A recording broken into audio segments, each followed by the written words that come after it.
Happens when we die? It's a question that humanity has wrestled with throughout history.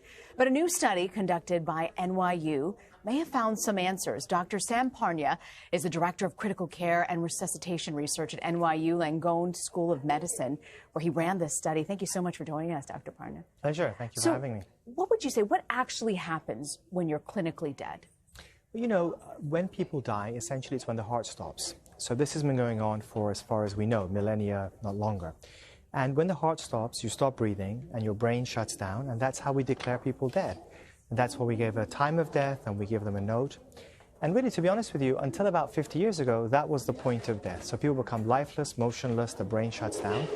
But now, through advances in medicine, we can actually bring people back to life even after they've gone beyond that threshold of death, and study what happens to them. And one of the interesting things, of course, is that the brain completely shuts down, as I said.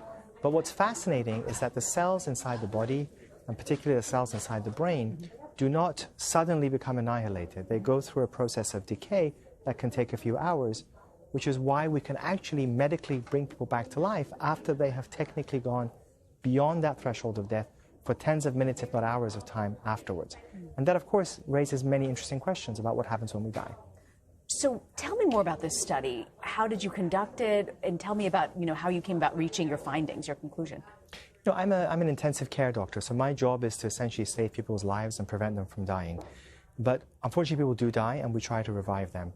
What we have found is that over the last few decades, many millions of people have now come back, and many of them have reported, actually, anecdotally, that they've been able to see and hear things going on, even though from our perspective, they should have been dead and their brain should not be functioning at all.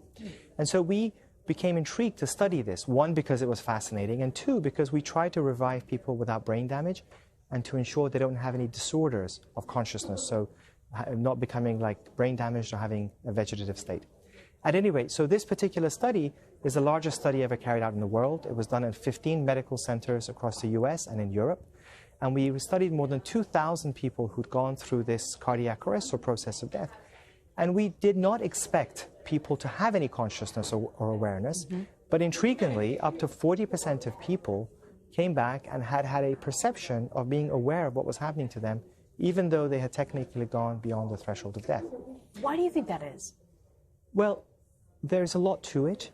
I should also add that among that group, 10% had a very deep, profound mystical experience that was very true to them.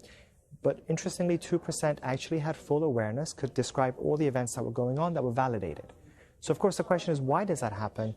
And we don't have the answers, because to our scientific model, when people have died, there should be no more conscious awareness.